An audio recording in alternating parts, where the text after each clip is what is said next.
All right, that Beastie Boys like drum sort of intro thing means that we are back with the Xbox Game Pass show, episode 11. I'm your host, Tom, or Robots, and I'm here as usual with my co-host, N7 Legend, or Sam, and we are here to talk, as usual, about the news and leaks and upcoming games, and especially our first impressions about games. But we have a very special guest, my co-host on the Elder Scrolls Lorecast, and also one of the hosts of Tales of Tamriel, and one of the most, how should I say this? Self-punishing individuals, streamers on the entire planet. Fan of Bethesda games, especially the Elder Scrolls titles. LotusOfDoom. How's it going, Lotus? Hello. Thanks for having me. Thanks for joining us, buddy. Yeah, it's my pleasure. Originally, I got to meet N7 on our show, and now I get to guest on your guys' show. This is all come full circle. It is. It's full circle. And that was like back last fall, right? I think so. It was last fall. It's funny how that works. Everything just kind of comes full circle. So I kind of jumped over Sam because Lotus is obviously more important than yours. But hey, Sam, how you doing, buddy? How's it going? I would also agree with that statement, though. I love Lotus's streams, and if you haven't gone and seen Lotus's Battlespire streams, or I was watching a Torchlight one the other day, not nearly as masochistic, but also still nice. If you haven't seen Lotus's streams, go check them out. I'm a huge fan of them, but I'm doing well.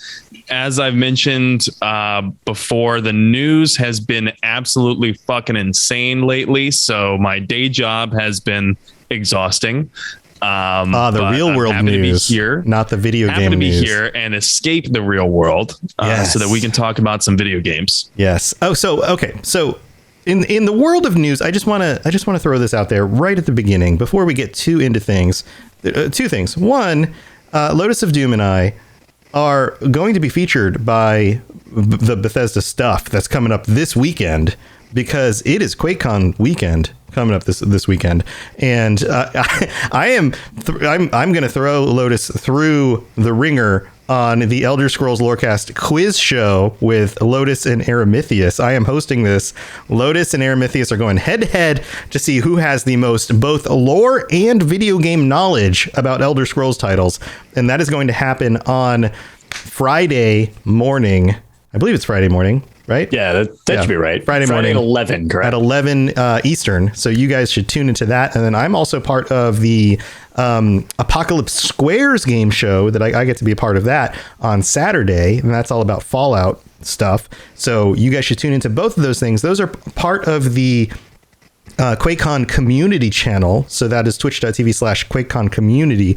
And they haven't done the best job explaining to everybody that there are multiple channels. So there's QuakeCon, and then there's QuakeCon community. There is a schedule posted on the official QuakeCon site that has all the different channels. In fact, there's so many channels because there's different channels for all the different countries, because they have all these different marketing teams for all the different countries.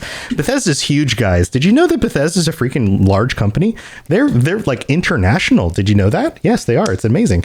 Shocking. Yeah. So, but yeah, we are absolutely flattered to be included again this year. They reached out to a bunch of different content creators, and to be able to be doing 2 different shows with them was super exciting. I think you guys are going to have a blast, and I hope you tune in. It's going to be great. If you're not able to check those out during the actual event, then you should be able to see those later on. I will do my best to be able to put those up on my Robots Radio YouTube channel, so you can check those out later. So don't worry. I'll do my best to make sure that you guys can check them out later as well. But I just wanted to put that out there. That's coming up. Make sure you see that.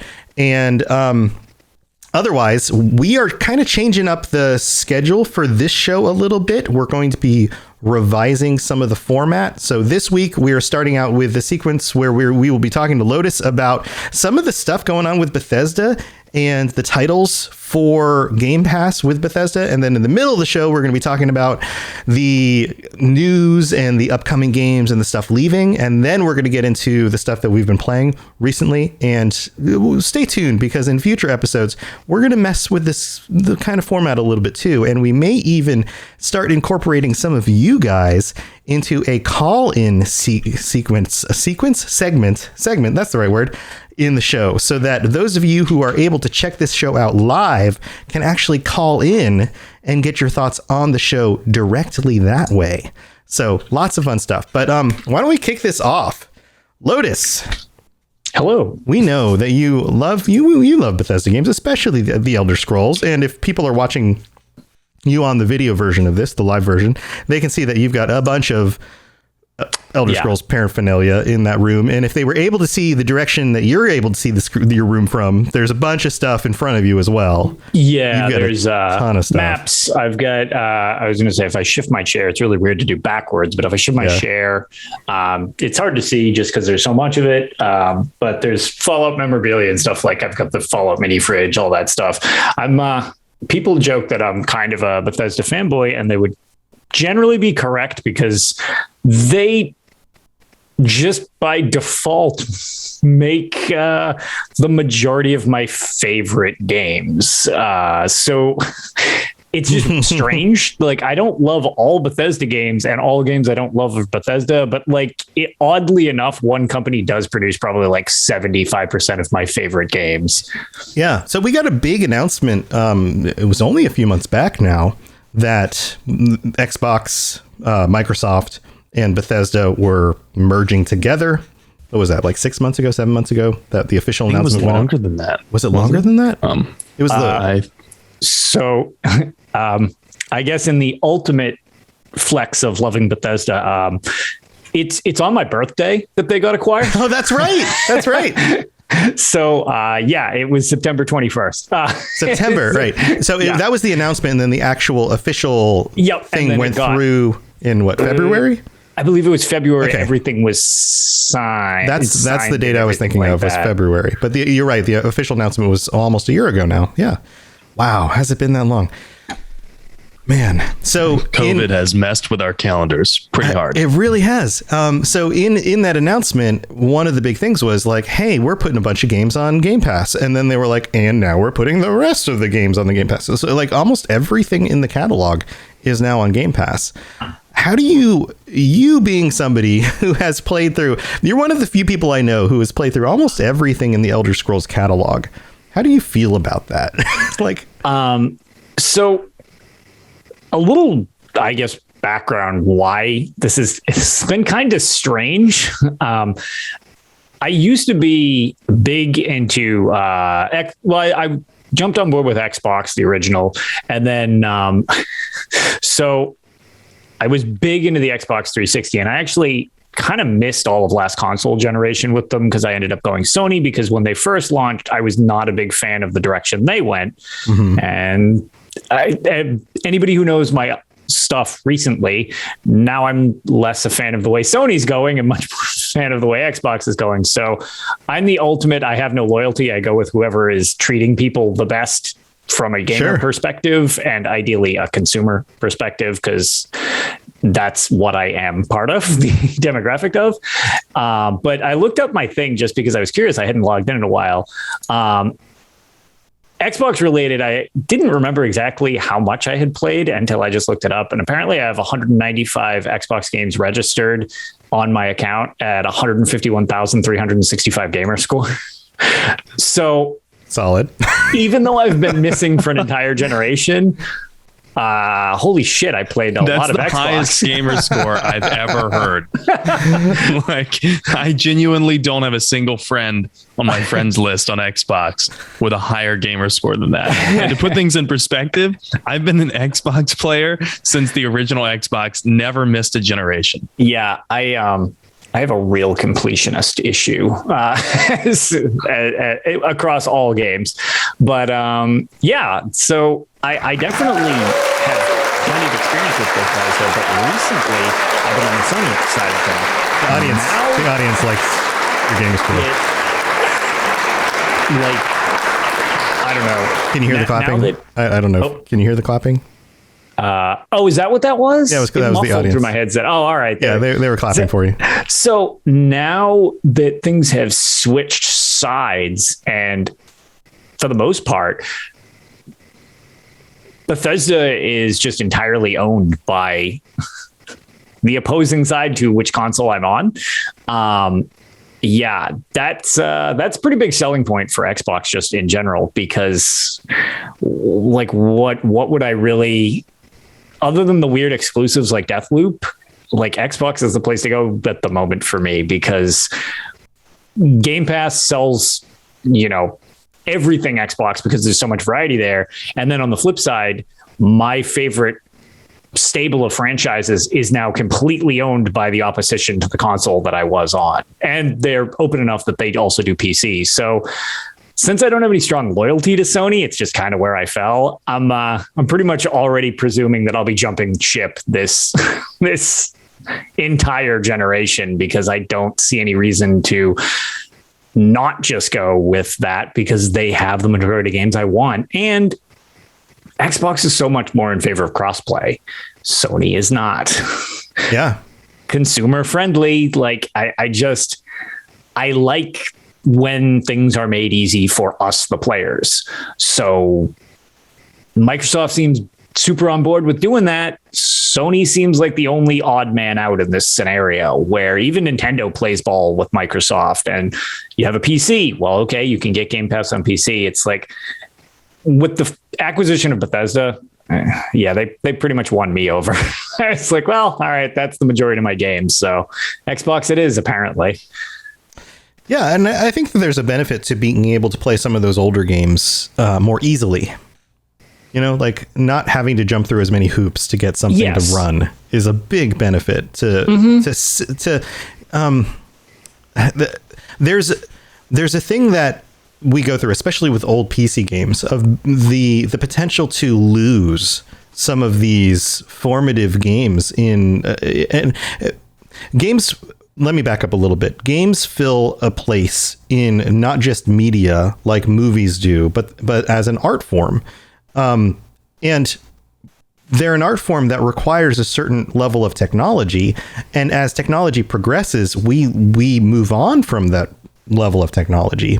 And so when you no longer have a 386 CPU running DOS, 6.0, then you can't run certain types of software. So you can no longer play certain types of games in the way that the games were meant to be played, right? Mm-hmm. So having an effort be put into being able to play those games on some sort of platform anymore in order to keep them and be able to go back and say, okay, what was in this game? What was it like? What was the story like? Who are the characters? What was, what's going on with it? There's value in that, and I think that this actually helps maintain some of that, which is there's a benefit there. Yeah, I absolutely. Yeah, I think that caters to a certain demographic. I would be interested to see how influential that is for the next generation of gamers, as absolutely cringy as that is to say. The next generation of gamers. I feel like I should be sitting on a sales board meeting somewhere or something. Yeah, I don't know. Well, as to jump in real quick, as somebody who does a bunch of lore podcasts, and you do one too, right? We talk about the Mass Effect games, and the games are now getting up in age. 15 years ago, the first one came out, right? You have games that are aging out of systems. Like the system that Mass Effect 1 was released on is now 3 generations old. Right? Yeah. Like, wow, that's disturbing to think about. Think about it. In another 15 years, that could be a 6th generation old system. Like, if you don't have the intentionality of preserving the ability to play that game, then people may not be able to actually go back and play that game and remember what that story was. And there will still be people looking up videos on YouTube to go, what was the story of this shepherd guy?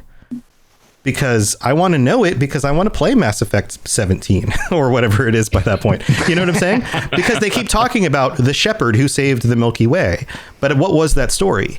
right? And it's the same kind of thing, like we're playing Elder Scrolls Online, or we're playing, the Elder Scrolls 6, which should launch sometime in the next, 3 to 17 years from now, and whenever that decides to come out. And but there are people who are wondering, what was the story of Arena or Daggerfall? And maybe now that I've got a hint of what that is, because I listened to the Elder Scrolls Lorecast and Tom and Lotus talk about some of that stuff, maybe I do want to go back and experience some of what that was like, and this generation of gamers, or that generation of gamers, some of that really doesn't matter. It doesn't matter if you're, 40 years old or 16. Like, there are people who just want to go try it out, even if it does look old and can fit in the size of a postage stamp, because it's only 400 by 600 pixels. Well, I think that probably speaks to the ability of different game companies to create worlds worth remembering and worlds worth exploring, right? Because not every game holds its value over time like Bethesda games do. True, absolutely true. Yeah. So anyway, it's just one of those things that I think is valuable for a company like Bethesda, because their games, not all of them, but many of their games do hold a certain value because they're able to continue building on their franchises.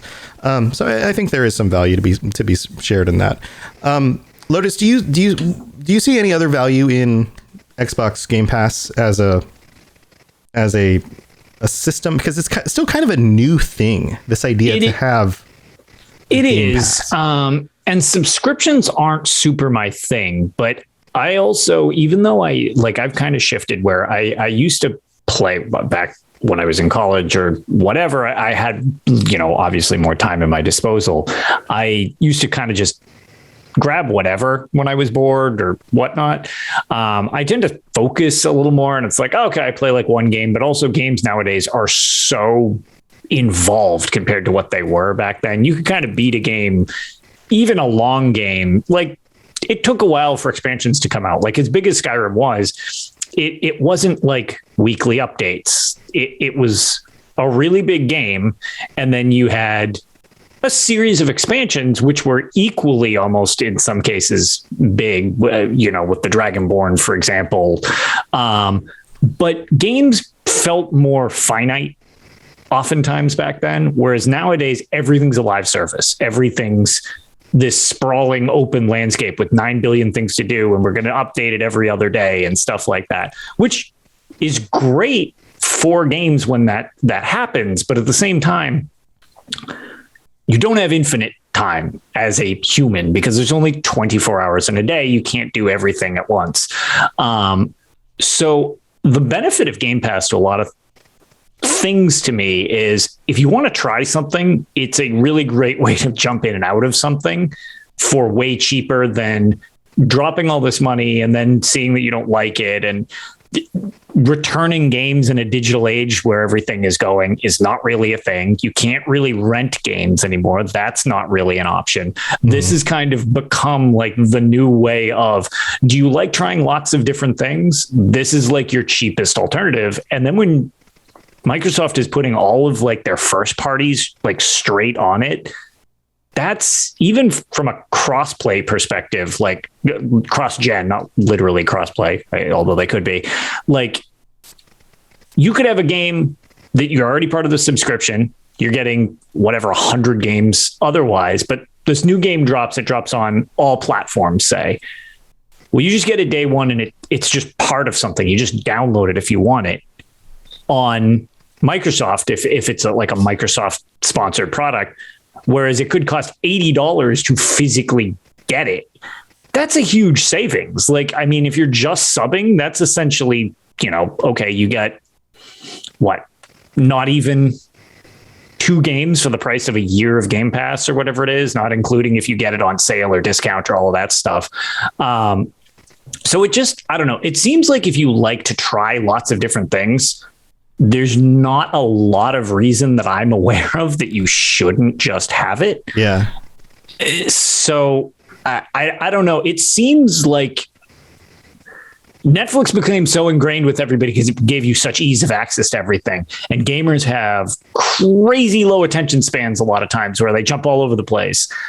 this is like the ultimate way to cheaply combat that and try whatever the hell you want, especially if it's like a Microsoft product. My big question to that, and I definitely want to move on to some other things because Sam had some other questions for you too, is that I think most gamers actually do less of that than we think they do.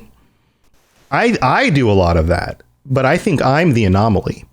I don't actually do a lot about it. I don't jump around. I think most gamers have like 2 or 3 main games that they play, and every year or two they swap one of those out for something else. And that's it.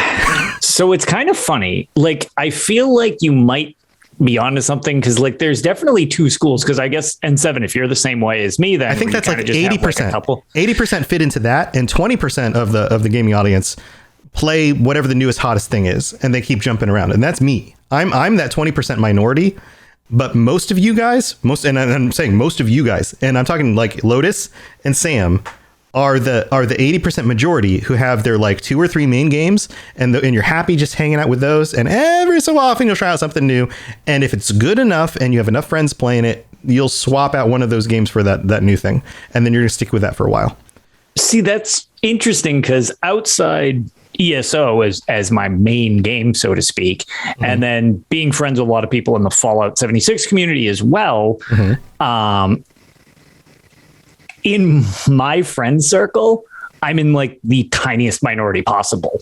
The fact that I don't play at least 20 games a year is like unheard of to like most of my friends. But I think your friend circle are like the filthy casual. They're the content creators. They're the Twitch streamers. They're the people who are constantly hopping around from one thing to the next. Some of them are, for sure. And I definitely think that will spur it too. But like even people I know, like a good example is like when I look at my Steam friends list and I look at how many games everybody owns compared to how many I own. I own, I think, 4 games on Steam or something like that.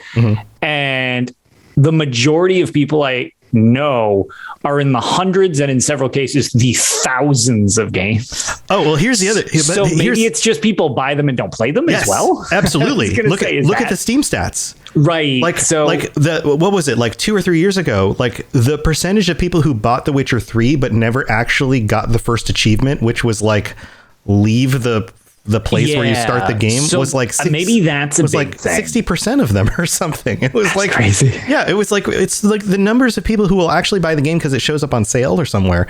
Or is it part of a bundle or whatever, is huge. That's a valid point, is the desire to have something, I guess, which is a weird selling point to a Game Pass. It's just like, you have all these games at your disposal. Don't spend money elsewhere. Then. Yeah. And just because you hopped into the game for 2 hours to play it with your buddy one time doesn't mean that you actually played the game. You know, so we're talking about, like cost versus value. And so if Lotus and I, let's just say for the sake of argument, if Lotus and I only play 2 to 3 games really per year, aside from the games that we stream. What I mean is commit to playing. Right. Not try out. If we commit to playing 2 or 3 games a year, and so we've committed enough to buy those games, that's $60 per new release, right? So let's say $180 per year. It's still cheaper to get Game Pass. Absolutely. Right. Yeah. Absolutely. Yeah. And I'm not saying that Game Pass is a bad deal. It's still cheaper to get Game Pass, and it's still okay for you guys to I'm the one going, guess how many hours I tried to play Back 4 Blood over the last 2 weekends as I was in the beta. Like, I was the one who wrote them on their Twitter and was like, hey, we get to keep all the stuff we unlocked in the beta, right? And they were like, sorry, you don't, right? And I was like, okay. Because that was me, but most of my friends who played it made it through maybe 1 or 2 play sessions. They played maybe 2 to 3 hours. You know how much I made it through? None at all. We're gonna talk about that later. None at all. but like, here's the thing: is that you probably would have played for that like hour and a half, 2 hour session that you and I would have played through, right? Whereas I did that 6 or 7 times over with different people, right? Yeah. That's the difference.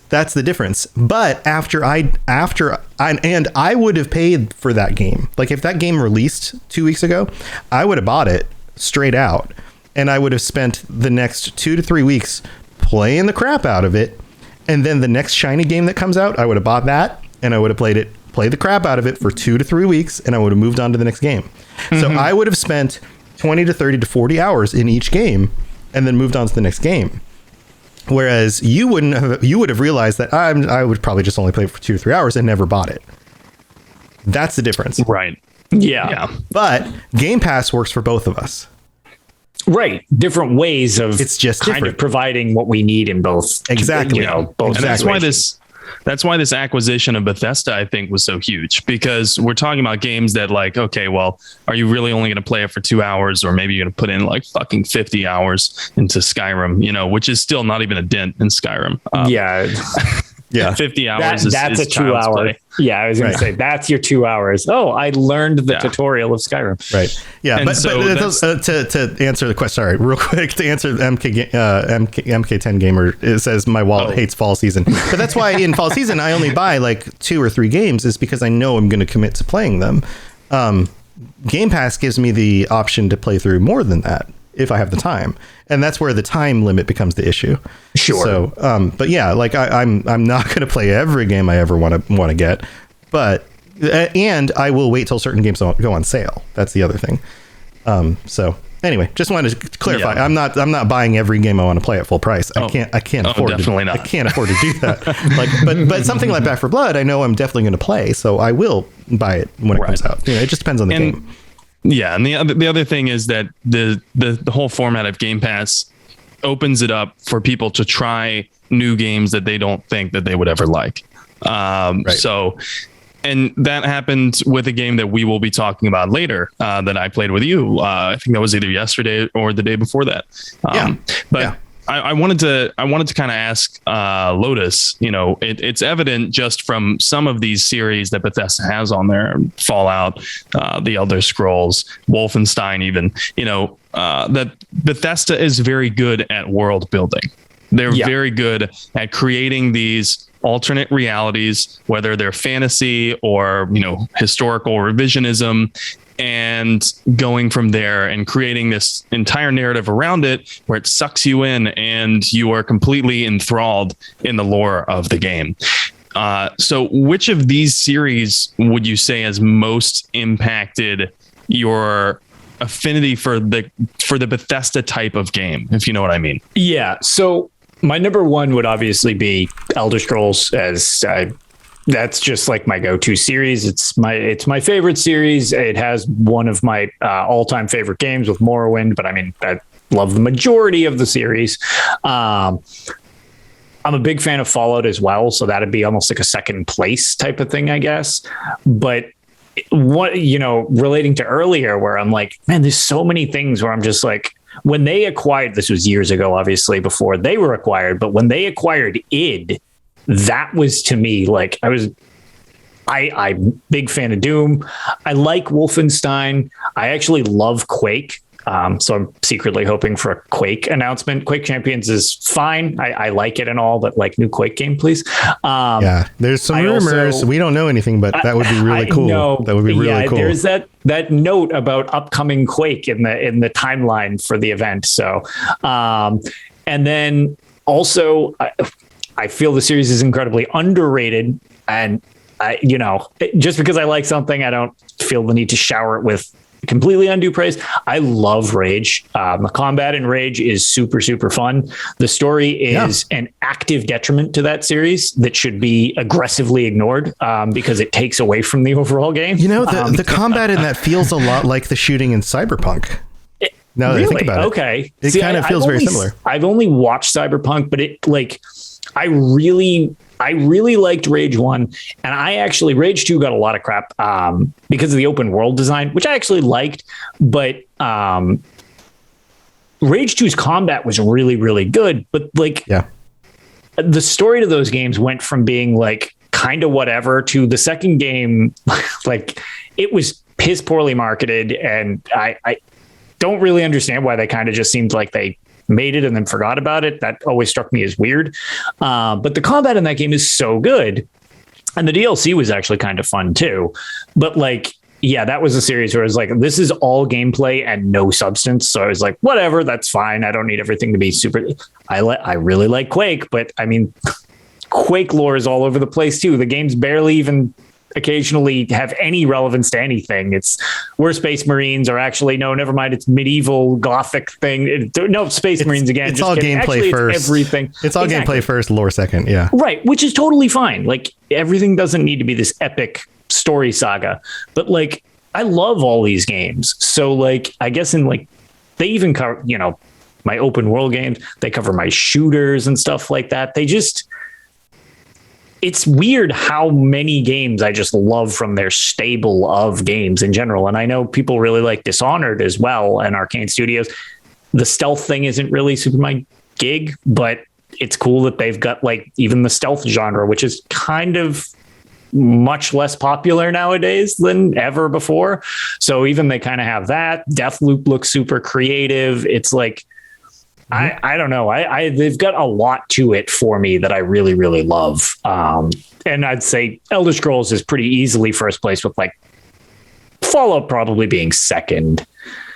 Yeah, and there's 30 different Bethesda titles on Game Pass last I checked. Yeah. So when I was looking at the notes, I was like, oh my God. That's 30 games. And you mentioned Quake. Are there any other games from Bethesda that you'd love to see on Game Pass that aren't on there right now? Because for me, really the only one I can think of is like Elder Scrolls Legends, and that's never going to happen. Yeah. So I would love, Bethesda has opened a lot of smaller studios. They're mobile studios. Is it Montreal that did Fallout Shelter, I think? I'm not entirely sure if that was the one. I don't know for sure. Whatever smaller studio they opened. Well, just for the sake of argument, somebody can correct me with the actual It was a mobile studio, right? Yeah. But they have, places in, they've got, places in Austin. They've got all these smaller studios. I would, and I think others would with their favorite ones as well.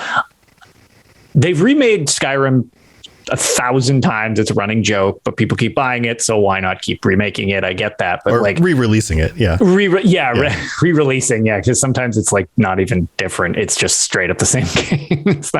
I would love them to do a few of the other games, Oblivion, Morrowind.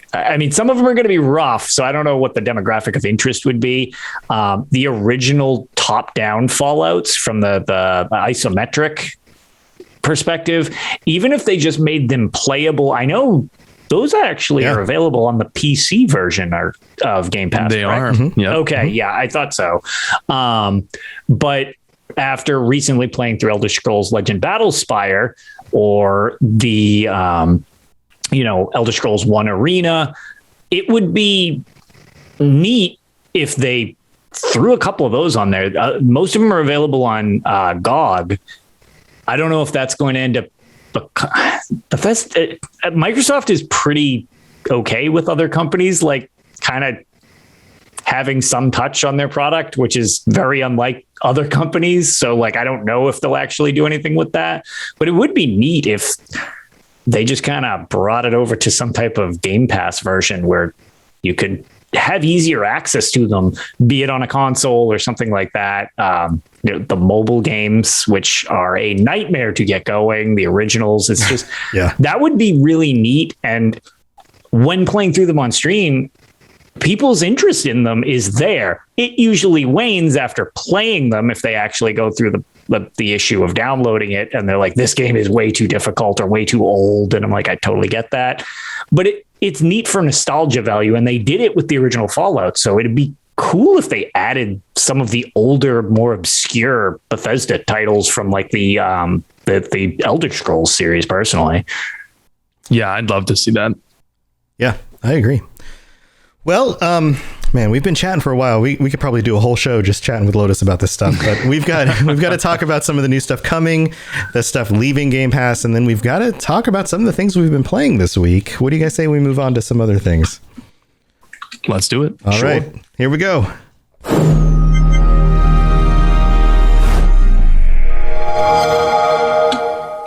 All right. recently added. Oh wait, first we got to talk about what is leaving soon. Probably on the 30th, we have Madden 19 on EA Play.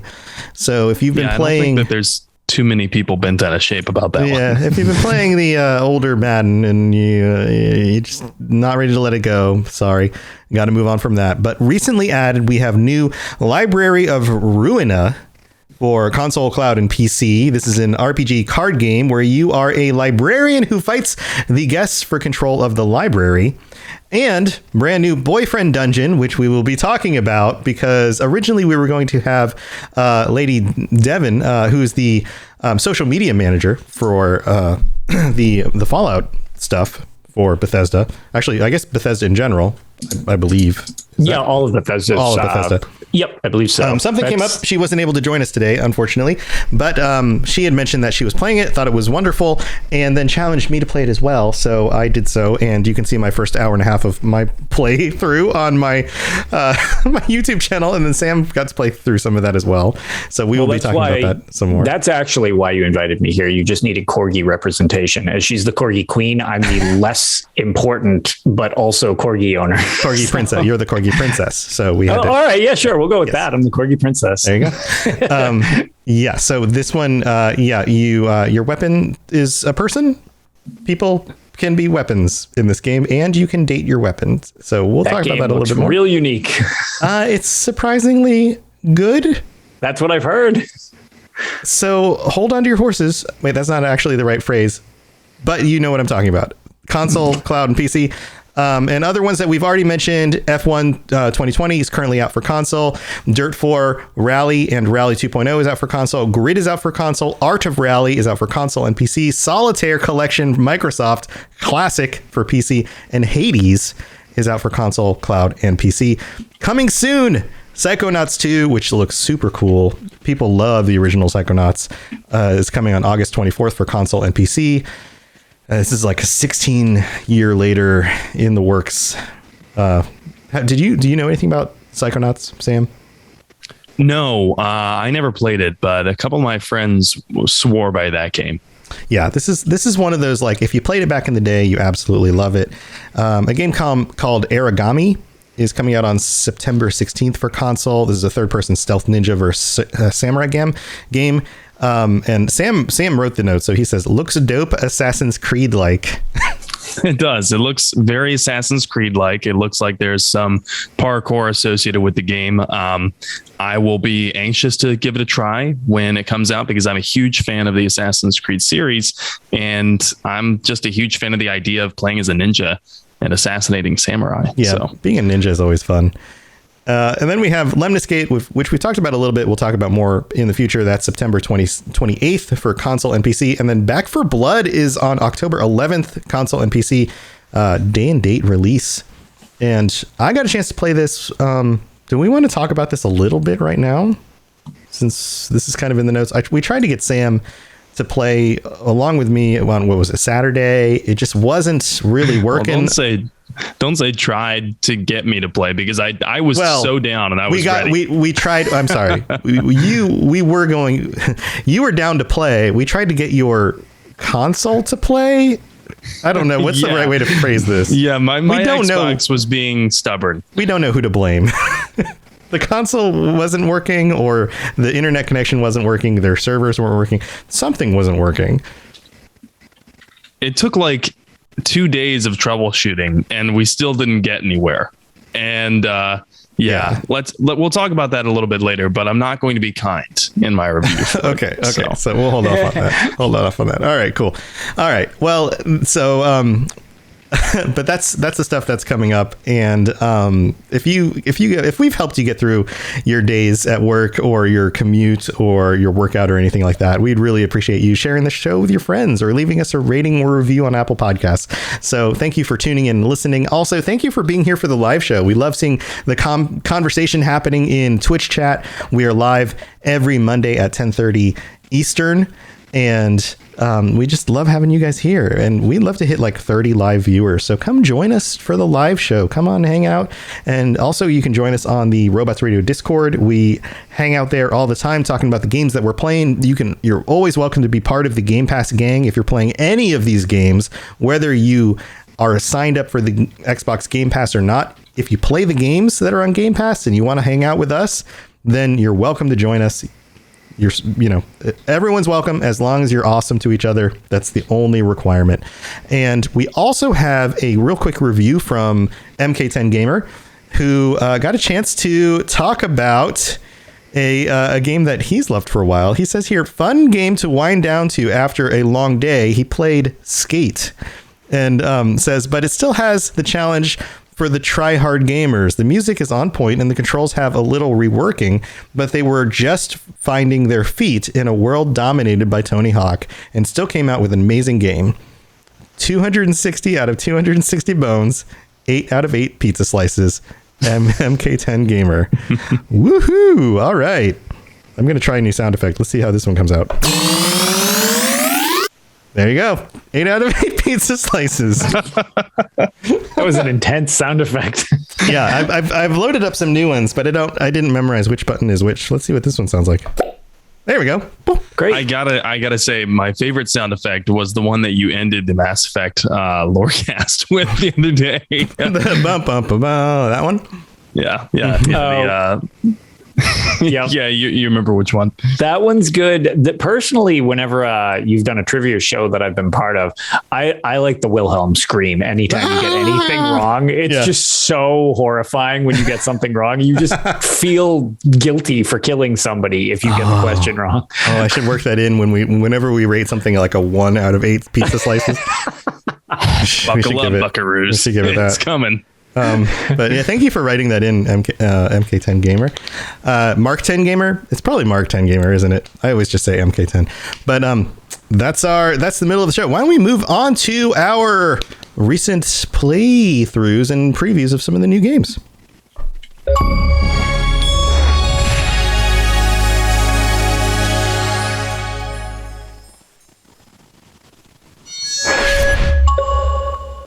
Gotta wait for that little pop sound.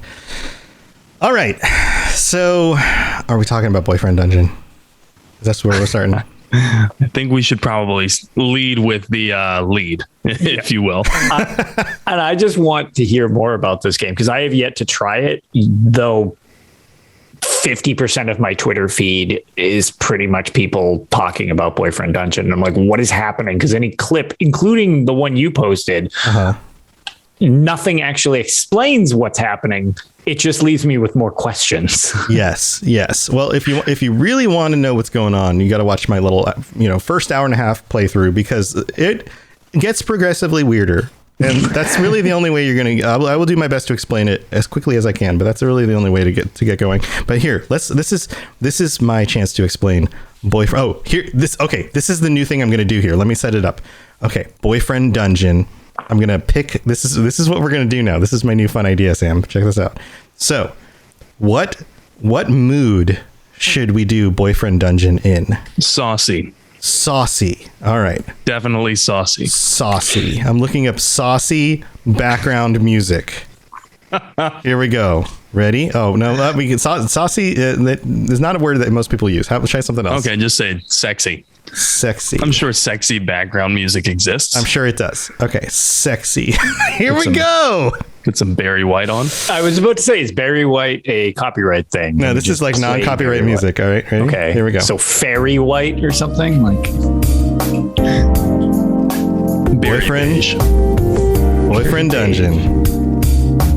All right, Boyfriend Dungeon is a game where you decide that you need to travel to this new town and you meet up with your cuz Jesse, and Jesse reveals to you, the player, that you, the character in the game, have never been on a date, but he's going to remedy the situation by getting you a date. And I don't trust Jesse because Jesse wears freaking lumberjack clothes on the top half and surfer clothes on the bottom half. And a guy who dresses half surfer, half lumberjack does not know what he's talking about when it comes to dates. But that's neither here nor there, because this game is half dating sim, where you have to like sweet talk people and make them gifts and make the right dialogue choices, and half like indie roguelite dungeon crawler. The twist is that the weapons in the game are also people. Let me say that a second time. There are people in this game who are people who don't turn into weapons. But there are also people in this game who are weapons. The people who don't turn into weapons are called wielders. The people who do turn into weapons are called sword people. There's not a name for them. They don't give you. I was going to say, wow, they kind of didn't finish the writing on that. They didn't. They don't. They just okay. All right. They're just like that guy turns into a sword. Cool. That guy turns into an axe. Okay, cool. That's it.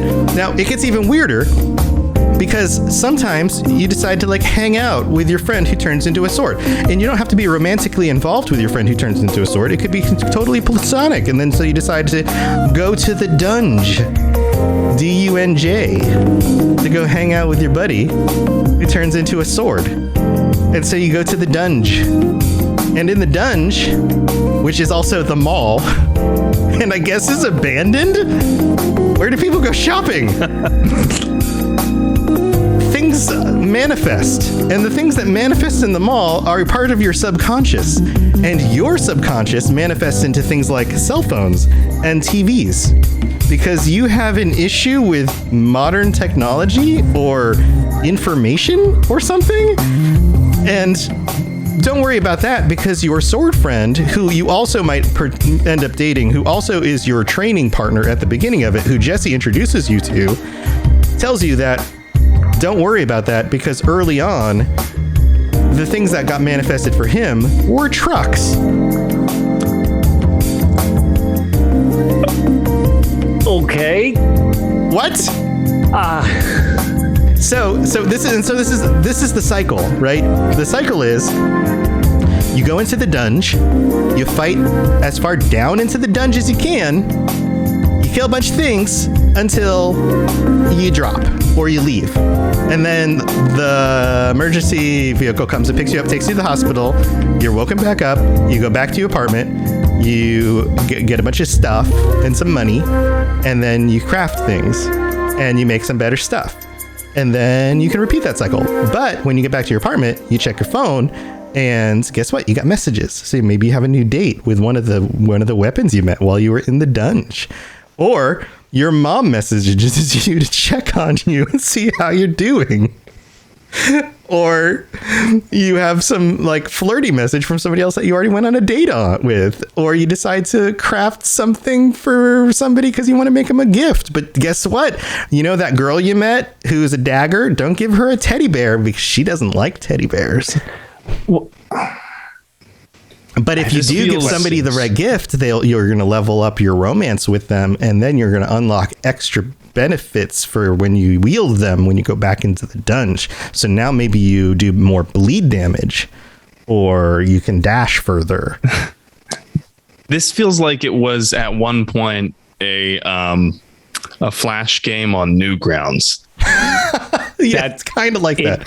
It does give that vibe, and extra bleed damage from dating a knife does seem like something that you would need to watch out for as well, because the logistics of this is concerning. But she turns back into a person. Like she can be a person. She's a person. Okay, so once they transform, they're not stuck like that. They can be a knife, or they can be a person. They can. Okay, but don't judge them for that. You don't judge them for that. And this goes either way. Like that's less dangerous. You can be a guy. You can make your character as a guy or a girl. You can date a guy. You can date a girl. There's no judgment in boyfriend dungeon. Like you can date whoever you want. You can date a sword person. You can date a not sword person.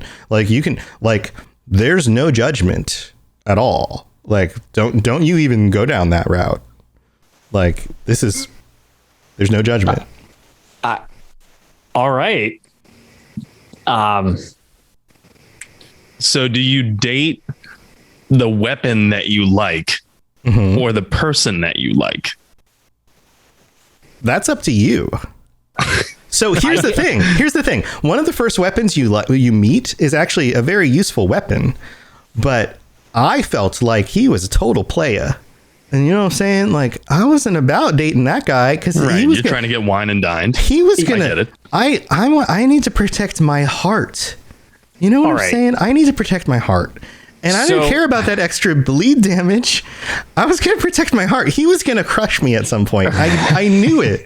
So I was just like, okay, cool. I'll come hang out at the club, but. I was like, he was heavy with the advances, and I was like, here, listen, I'll take the drink, but that's it, buddy. I'm going home at the end of the evening. See you later. All right. Hold on one second. So, excuse my very min-max gamer style of doing things, but what would be the benefit of not dating a weapon? You're protecting your heart. So nothing. Or I want that bleed damage is what I'm hearing. Or maybe they get jealous that you dated the other person / weapon.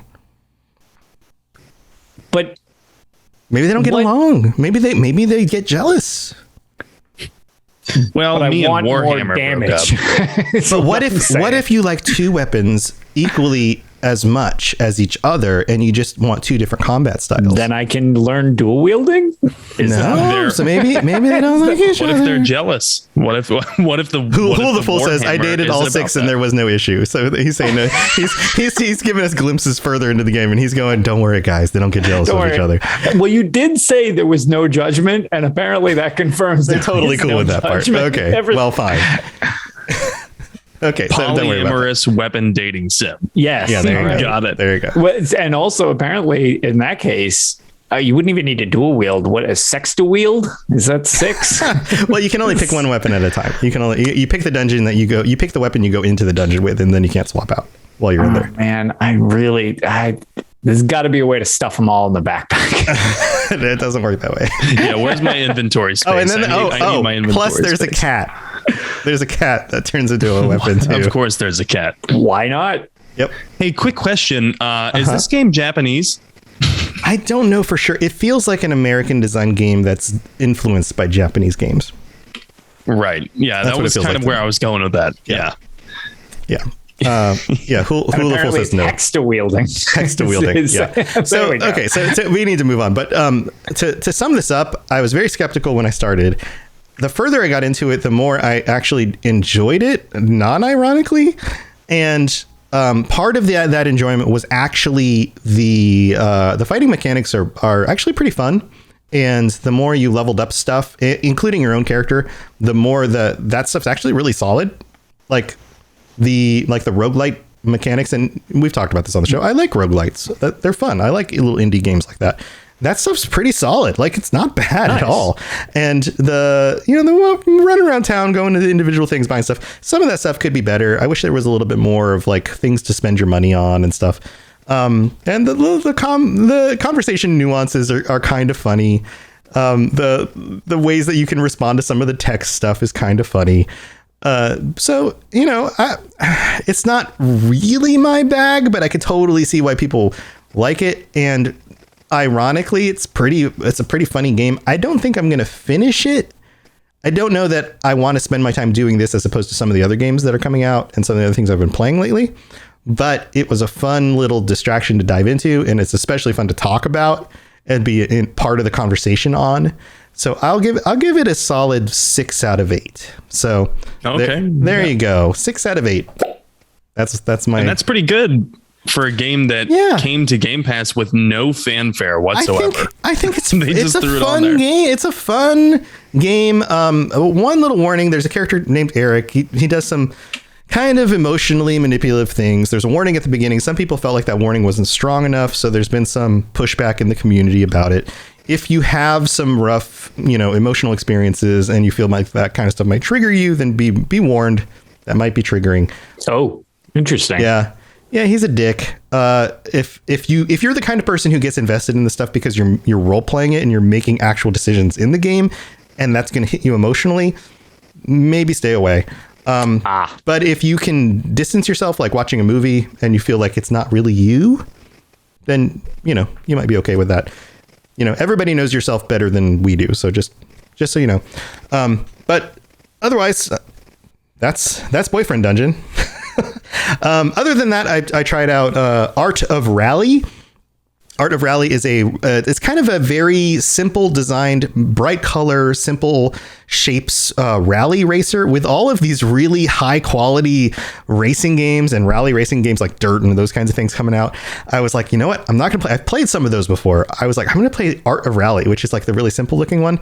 It's okay. You know, it's kind of a top down, drive the car around the course, go up and down the hills, and the little stick people getting like run along the sides of the course. And of course they all run into the road and they all get run in the way and stuff. And they move out of the way. And half the time I feel like I run them over, but nothing happens.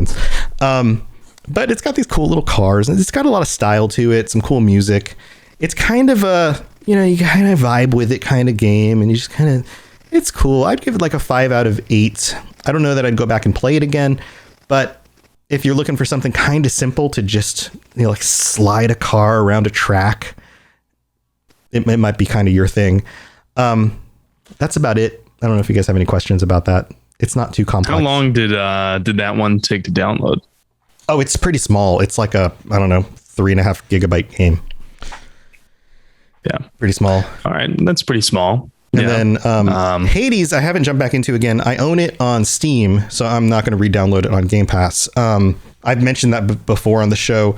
If you haven't or have played roguelites before, and you're into these like hack and slash dungeon crawlers where you get as far as you can, you pick up as much stuff as you can, you unlock as far into the dungeon as you can, and then you get killed, and then you go back, unlock some new things, try it again with a new weapon or new unlocks, and go as far as you can. This is the game to beat right now. This is the top. This is the best of those. That's what I've heard. And I'm not. This is like, I try not to speak with hyperbole. This is the game to beat. So we'll go play it. I don't think that's even hyperbole. That won like so many games of the year from different outlets. And like, I don't know anybody who's played it that likes that type of game that hasn't been like, this is awesome. So that doesn't sound like hyperbole. I mean, I haven't played it. Roguelites, I don't like losing everything, so that's the only turn off to me with those types of games. Although I love you don't even lose everything. You just halt your progression through the dungeon. Everything you picked up goes with you back to the beginning, and that becomes currency that you unlock other things and then enter back into the dungeon. Well, so maybe I'll try it then. It's not really like you lose everything. It's just you collect currency through that trip through the dungeon, and then each dungeon trip is what's the word? Is different, procedurally generated. So it's not like you're retraversing through exactly the same map again. So it doesn't feel like you're really losing anything. Okay. You're just learning more every time you go back through, and you're getting better at fighting enemies, or you're coming across a new enemy you hadn't fought before. So you're going, oh, that's the mechanic for how that guy works. Next time I fight him, I'm going to know what to do. And then, so you're just learning more every time and collecting more things for more unlocks for the next time you run through it. So cool. They've kind of mastered that formula. Yeah. So that gets an 8 out of 8 pizza slices plus supreme toppings. Oh no, that's the wrong button. Wow. That's the wrong button too. No, that's nope. Where is it? The record scratch works really well there. That's not it. Oh God. That works really well. The Xbox. That's the exit. So well. All right, I'm just gonna have to turn all of them off. Where did the cheers go? I had the cheers sound somewhere. The record scratch. Yeah, the record scratch really worked at about the 19th press that wasn't correct. Oh, I can't label them on the Go XLR. They're just all the same buttons and just different. Anyway, but yeah, go play Hades right now. Go get that. All right, I'm gonna pass this on. Who wants to go next? We're going to go to Lotus. Why don't you tell us about some of the games you've been playing? Sure. So, do you want some background music? What kind of background? What mood? Ooh, just tell me a mood. Relaxed. Smooth jazz. You're smooth jazz. Can we just go with smooth jazz? We don't need it to be like sexually oriented like earlier with Boyfriend Dungeon, but smooth jazz. All right, here we go. If you got any of that handy. That or screaming metal, like you just go to Mongolian throat singing for me, please. Beautiful. How about bossa nova? There you go. This is good. So the main thing I usually play, as both other podcasts that I regularly co-host, revolve around Elder Scrolls Online. I've finished playing the spin-off game Battlespire in the series, so I've actually just been playing Elder Scrolls Online to a degree, which it's on Game Pass. If you ever want to try it, there's your plug for that. The game is absolutely enormous. It's still balanced well that you can jump in even if you're new to the series, and it's not overly daunting.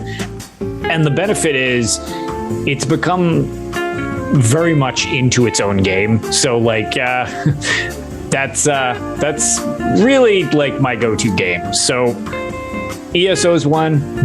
Ironically, the other game that I've been playing a whole bunch to catch up is also on Game Pass. So it's just kind of ironic that what a surprise the Bethesda games are on Game Pass.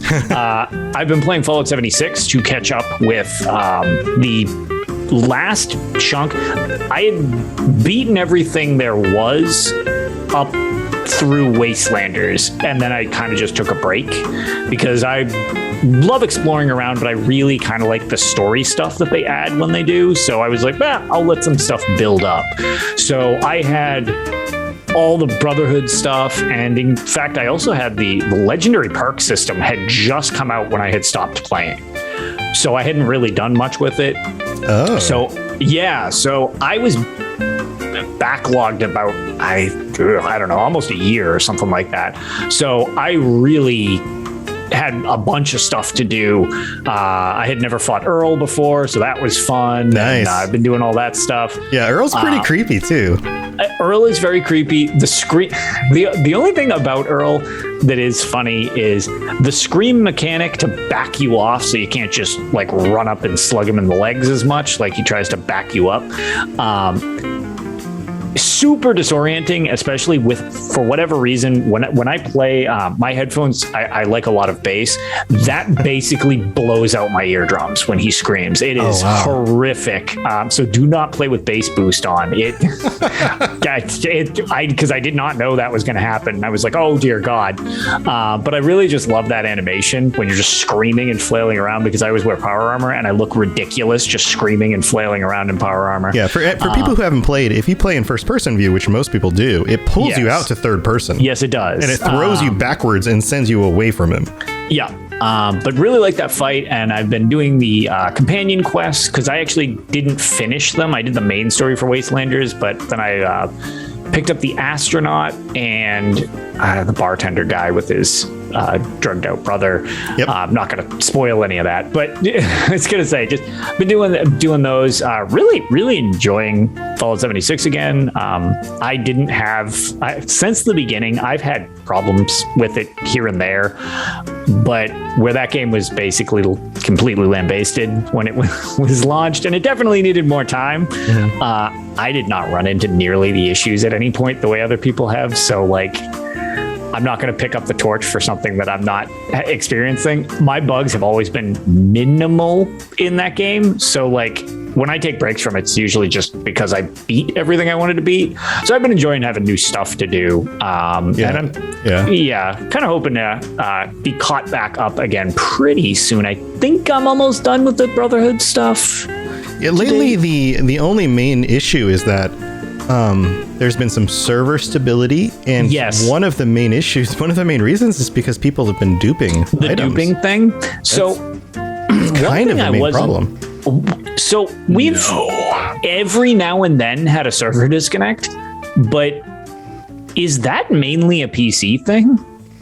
I think it's mainly a PlayStation thing from what I've heard, but maybe it is a lot on PC too. I'll have to check on what's really going on right now. So between me and my friends, we have had 2 disconnects from server in maybe 20 hours of gameplay. That's it. It's when I heard it was like this huge thing, I had no idea. I just simply don't encounter it. It just never happens. They started implementing some things to deal with some of the dupers over the last. So maybe just whenever we've played it, it hasn't been it. But yeah, I just haven't encountered it, and I keep expecting to, because that's kind of a turn off if it's constantly. I don't know. Maybe they've solved some of it. Yeah, maybe. I just wasn't too sure, because I know with Nuclear Winter, there was a lot of hacking on PC where there was very minimal on console by comparison. Right. So I didn't know if that was a specific PC thing, or if I apparently was just lucky with it not really affecting when I was playing. And then the other two things are on Xbox, but they're not on Game Pass. So I guess not an ad anymore for Game Pass games. That's fine. But I've been replaying two of my favorite games of all time. They actually just came to PlayStation. I had them on Steam, and they were originally just Steam and Xbox. So is the Turok remasters, Turok 1 and Turok 2. They were N64 shooter games. Man. I have an unhealthy love of that series. Dinosaurs made out of 12 polygons. Oh my God. And there's so much blood. Like, there's so much blood. It's ridiculous. But those games remastered have been very interesting to play through again, just because, wow, those games honestly were pretty ahead of their time. And it's probably why they ran like crap on an N64 at like 2 frames a second, because like there was body geomolding on them, and you could like blow up parts of scenery, and there was like vehicle sections, and there was just gore. I mean, like there were like 20 weapons in each game, and there's like dozens of enemies, and the levels are enormous. I'm like, how did they put this on? Oh, there was voice acting. I was like, how did they put this on a cartridge? Like, it doesn't make any sense. And it's probably why it ran awful, because it shouldn't have been on a cartridge, is the moral of that story. Right. But yeah, playing through those again is super nostalgic and fun. I love those games.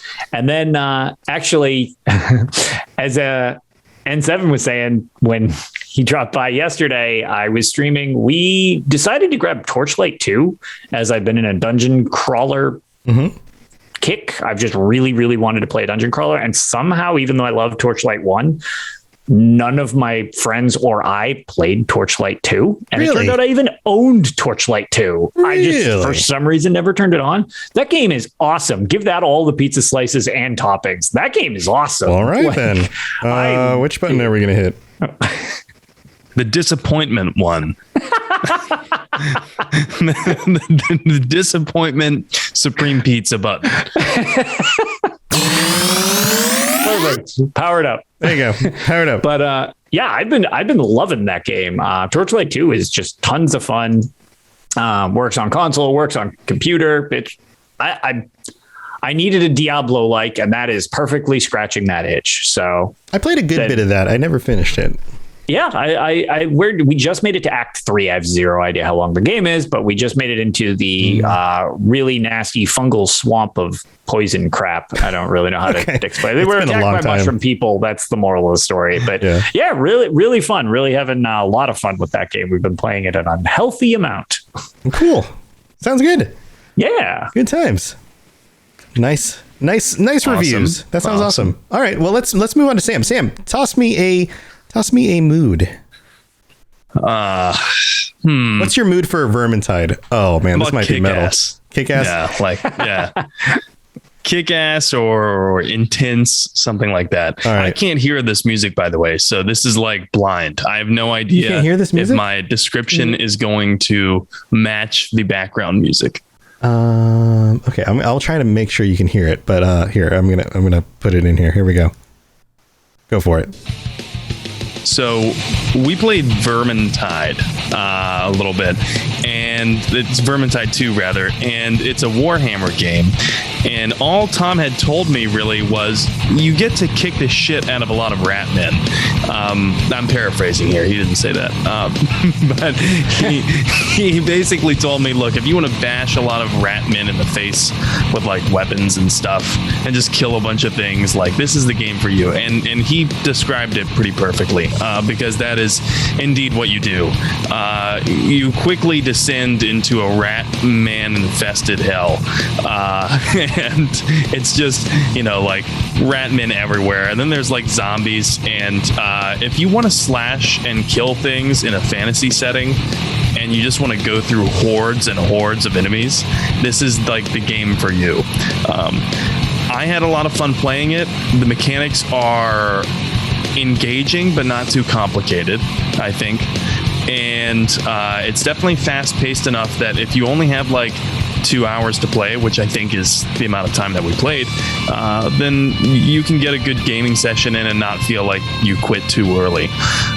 That being said, I'm gonna give it a 6.5 or 7 pizza slices out of 8, only because the download size is enormous, and maybe I haven't played it. Man, you're docking it for download size. I am a Nazi about the download size because I'm playing on a zombie Xbox One right now from 2000. I don't even know. 2015 maybe. So this thing is like on its last legs. Okay, so wait, does that say 88 gigs? Yeah, it is 88 gigs. Good Lord. That's how big games are now. Elder Scrolls Online. Yeah, that's how big games are now, guys. That's how big games are. That's just Elder Scrolls Online. How big? Okay. Without ever playing this game, Elder Scrolls Online is bigger. How big? I can guarantee it. Oh, absolutely. How big do you think like Halo Infinite's going to be? Like super big. It's just how big games are. Very condensed because I'm very excited for it, and I have limited hard drive space. It's going to be smaller than fucking Warzone. What the hell? Well, as far as mild tangent, not to hijack your second. There is no reason any Call of Duty is as irresponsibly not condensed as it is. These are the most over the top, bloated files ever. They're ridiculous. No one in Activision has heard of fucking file compression whatsoever. Absolutely not. Why should an audio file be like 8 gigabytes and it's 30 seconds of audio or something like that? My assumption is Activision has some type of deal with a hard drive manufacturing production company or an ISP. Just fill the things. Oh yeah, or an ISP where they're just like download it all just as big as possible. That's I love that. I'm gonna get a tinfoil hat. All right, so specifically for that. So minus the download, minus the download. I'm giving it like a perfect, basically minus the pizza slice that I take off for that. All right. So because again, as I've said before, I don't think that this game pretends to be anything other than what it is, and like what it is, it succeeds at doing. So I'm going to give it 7 out of 8 pizza slices. Yeah. And it's a lot of fun with your friends. Yes. Yeah. This one is really fun with friends. And we also played a little bit where the people who were watching this stream could interact with the game. That's a really cool feature that I had never played a game like that before, or at least with a stream watching where they can interact. Yeah. The Twitch, so that was pretty cool. Yeah, let me describe that really quickly. So we were streaming this while playing it, and you and me and some other people were playing through the game. And every so often, it would pop up and it would give them an option. And you can turn off the mode where they're able to be nice to us. So by default, they always have the option of being mean. And you can turn on the mode where they can actually be nice also. So it'll give them an option, and it'll say like, do you want to do this curse or this curse? And it might be like the curse of like, send them extra, an extra, armored squad of rat men, or send a bunch of lightning bolts at them. It's just like one or the other. Right. And then they get screwed with one of those. Yeah. and it might be one of those situations where you just happen to be in a section of the map where you are just nicely confined on the edge of a cliff really close to each other, and you can't get away from each other very easily. So it'd be really nice to send a bunch of lightning bolts down at each other. So the lightning bolts have a radius, and now all of a sudden you have to spread out, and you're like, oh crap, we're all combined together. We all got to get away from each other. So, of course, Twitch can be really mean and pick the one that's harder for you to deal with. Or it can be nice, and they can be like, who do you want to give the healing potion to? Which character? And if Twitch is nice, they give it to the person who has the least amount of health, which would be great. Hey, give it to Tom. He's really wounded. Give him the healing potion. You can use it. But if Twitch is mean, they give it to the bot. The freaking bot on your team, because you didn't have the fourth person to fill the role, and the bot's just like, oh, I got a healing potion, guys. You're just like, maybe you should give it to one of us, bot. The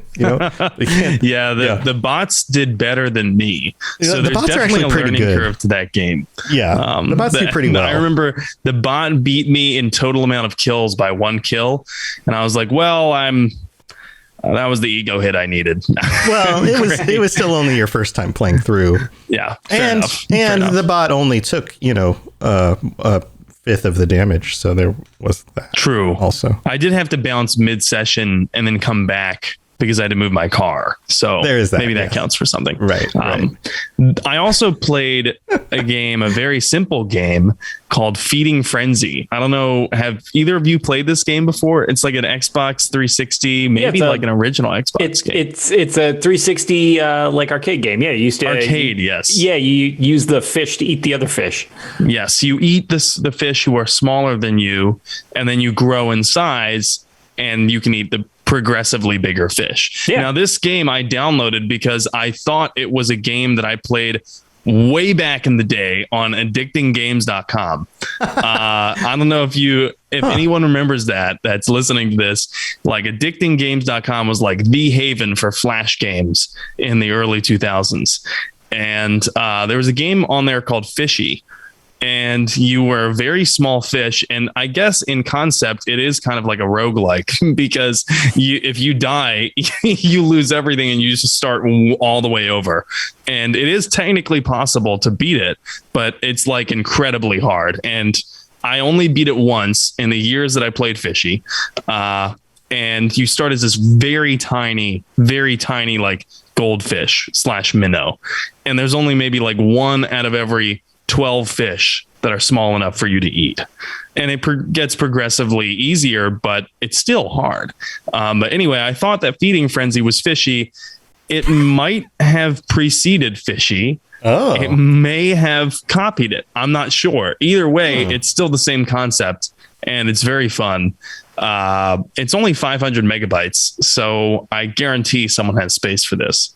Yeah. And if you're just looking for like a game to pass like 5-10 minutes, or if you're like super into it for whatever reason and you're like, I need to beat Feeding Frenzy like tonight, I bet you could do it in like an hour or 2 hours if you wanted. If I remember correctly, those achievements were pretty easy. Yeah, they're rather easy. Yeah. I was disappointed because, as I remember, Fishy was a very difficult game. This is not. Yeah, absolutely not. So Feeding Frenzy is not a difficult game at all. And if you have young children, this is probably a good game to introduce them to video games, maybe, because it's very simple gameplay. You basically are just moving around the left stick. That's it. Mm-hmm. That being said, yeah, if you have young kids or someone you want to introduce to video games for the first time, looking at you, Grandma, then this is a good game to do. Don't be looking for a challenge here, though. So I'm going to give it 6 out of 8 pizza slices for fulfilling my nostalgia for a game that's definitely lost to the ages now. So there's a 6 out of 8. And then the final one that I was going to talk about, I'm not so kind. And I don't know if you want to queue up some. I'm going to chalk this up to your zombie Xbox. I'm not going to chalk it up to the zombie Xbox because old Bessie over there has gotten me through a lot. Old Bessie over there, I've played, really intensive games on, pretty much, and believe it or not, I didn't actually have any problems with Cyberpunk. I had like very few bugs, if any at all. And I have pretty good download speed. I have like a gig internet plan, so I get like 300, 400 megabytes a second. And so I don't think it's that either. And I troubleshooted it over 2 days, did the whole hard reset and everything. And usually that will solve my problems. Not this time. Not this time. I tried the Back for Blood beta, and I was met with consistently different game ending bugs. Like each one was game crashing and game ending. So first it was I could not turn off the text to speech Like it was impossible to turn that off. Oh, God. Which was crazy. I don't know if you experienced this, if anyone else did, but like the first time it happened, I boot up the menu and it's like, press start to sign in, and I was like, oh shit, what was that? So the first time you boot it up, it does have text to speech until you get into the game, and it's to do that, to make sure everyone can know what the menu says. Yeah, and I figured something like that was happening, and then I went to go turn it off, and it would turn off until I exited the menu. Like, you exit the menu and it's instantly back on again. Yeah, that's weird. So that sucked. But then that stopped happening after I hard reset my Xbox, and then I restarted it.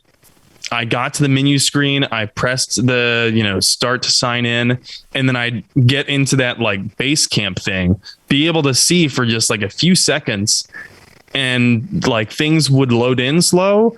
And then I would look to see how I could add Tom as a friend, and the keyboard just straight up didn't come up. Like, yeah, just I would work. Like press start, press A. No keyboard whatsoever. I'm like, okay, well, maybe there's a workaround here. I have the Xbox companion app on my phone, and you can type with that. It's much faster if you're sending messages to people. So I bring that up, type in Tom's name. It does not appear in the text box whatsoever, but the game is not frozen. It's just not appearing in the text box. So I'm like, okay, this is getting a little annoying. And then I turn it off, turn it back on, and the keyboard is not working still. I'm not receiving any of the invites that Tom's sending me. And then I decide, you know what? Like, I'm doing a full fucking reinstall. So this is the next day now. I didn't have enough time to like fiddle with it on the first day. The next day I'm doing a full fucking reinstall, and I reinstall it. And then it freezes immediately on the first screen. Jeez. And I'm like, I'm done. I'm not spending any more time trying to play a game that does not want to be played. Yeah. I wish I could, like, I'll give this a very harsh rating with a caveat. The caveat is that it's temporary, because I'm going to play this game when I get my gaming PC in about 2 weeks, two-ish weeks now. Also, it is a beta.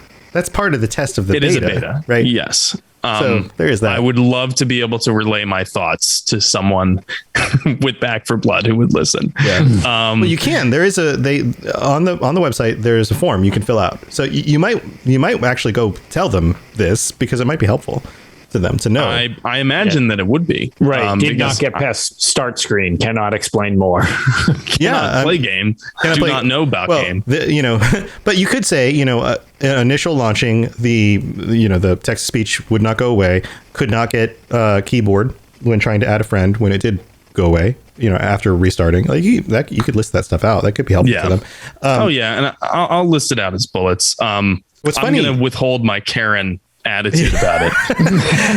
What's funny about this is that the previous day before we tried playing with you, we got another one of our friends from the Xbox Game Pass gang to play with us, and he was playing on the same type of Xbox you use.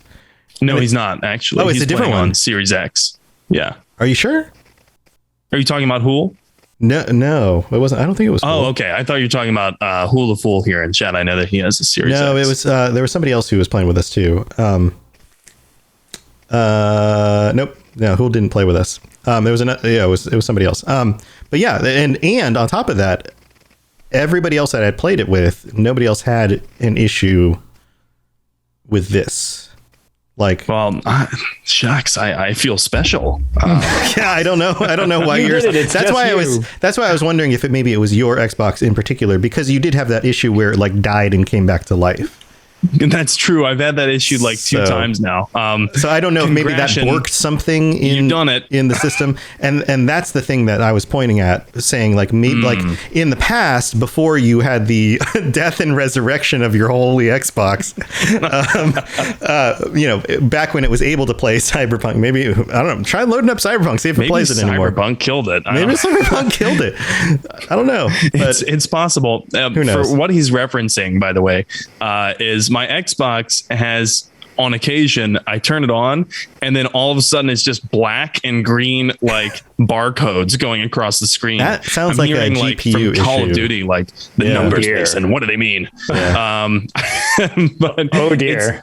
It's insane. And I was like, oh God, the first time it happened. So like I unplugged everything and then I plugged it back in and it happened again. Yeah. And so then I was like, okay, I'm going to turn this off and leave it off for a little bit and hope I don't have to get a new machine since I was already planning on getting a PC. And then I plugged it in a different TV and then it magically started working. So go fucking figure. What? I don't know. I know. It was the weirdest thing. It wasn't even, and here's how I know it was the weirdest thing, because I switched out my HDMI cords over on the other TV, the first TV, and it was still doing it. So, and then I switched my girlfriend's Xbox, she has one as well, and put it on the other TV, and it was working fine. So the TV's not the issue. And it's not the cords. It's not the cables. Yeah. Yeah, it's not the cord, not the TV. This is why QA testing any type of technology is the worst. Yeah. I feel like I have become a pretty good troubleshooter just from having been poor and using really old technology. Absolutely. Yeah. Oh, totally. Yeah. In my early 20s. Yeah. I was, there was a time where, when my daughter was born, where like the three of us lived off of $60 a week for food because we were so poor. I graduated college right after 9/11. Talk about trying a hard time to get a job. Oh man. Yeah. Wow. Yeah. It was tough for a little while. But yeah, you just troubleshoot everything because you can't afford to do anything else. But yeah, well, we got to wrap up the show. I'm sure Lotus has to get some sleep. Thank you for joining us, Lotus. This has been super fun. Thanks for having me. Yeah. If you want to hear more of Lotus and I talk about awesome Elder Scrolls lore and say a lot of really dumb jokes, then come join us on the Elder Scrolls Lorecast on Thursday nights at 9 p.m. Eastern. And that happens here, just same channel, twitch.tv/robotsradio. And you can go look us up on any of the podcatchers or on the Robots Radio YouTube channel. And Lotus, do you have anything cool you want to share? Any ways people can reach out to you? I'm pretty easy to get a hold of if you need to. Twitter is my main social media platform because I don't have the coordination to run multiple. So, I'm there at Lotus of Doom and I stream whenever I get the time. I have no schedule whatsoever. So, just when I get the opportunity, I love to stream. I wish I had more time to do it, but life is not enough time in each day. I wish it had more, but I'm Lotus of Doom on Twitch as well. And then, like you said, I join you each week for the Elder Scrolls Lorecast here. And then most Saturdays, sometimes scheduling is a little weird because time zones, but I'm also over on the Dungeon Crawler Network with Tales of Tamriel, which is a more roundtable based, just shooting the shit about Elder Scrolls of all types over there with Arcaneer and Hyperpixie as well. Cool stuff. Yeah, you guys should go check out that show as well. Everybody over there is super fun. And Sam, you got anything you want to share? Yeah, of course. So we got the Mass Effect Lorecast. That's true. As well, like we've mentioned before. We're coming up on an interesting pivot in the show's lifespan, I guess, because after like 20 weeks, we're going to be done with, can you believe it's been running that long? Yeah. After 20 or so weeks, we're going to be finished with the races of the Milky Way. Yeah. The next episode is the Andromeda one. And so we're going to be including all of the intelligent, unique Andromeda races in that episode. That's going to happen on Sunday, 10:30 p.m. live here at Robots Radio. And then, of course, on everything else that you would search in 7 the Legend. If I show up, I'm there. And if I don't show up, I'm probably not on that platform. There you go. Yeah. And you can find all my stuff, of course, on robotsradio.net, including all the other wonderful shows on the Robots Radio Network, and also our Rocket Club shows, which are the shows that I mentor and meet with every week in order to get them started and, brainstorming and creating and marketing their own podcasts. And some of those shows are doing amazingly well. So if you want any help starting and launching your own show, check out robotsradio.net/rocket-club. I'm happy to help you get your own podcast started. And I also have been streaming of course, doing these shows and also a bunch of video game streams, which I've been trying to do more of over at twitch.tv/robotsradio. And of course, make sure that you follow this show on Twitter at Xbox_show, right? That's it. Xbox_show. I just lost it. I had it up on the screen. That is it. I have too many accounts, guys. I have too many accounts. There's so many all over the place. But come join us again next week. We love to see you here and chat with us. And if we can't be here and chat, then we love to know that you're listening to us while you're, getting through your day or whatever. It's always nice to have you just tune in and to know that you're there. So thanks for being here. We'll see you guys next week. Until then, stay safe. We'll see you later.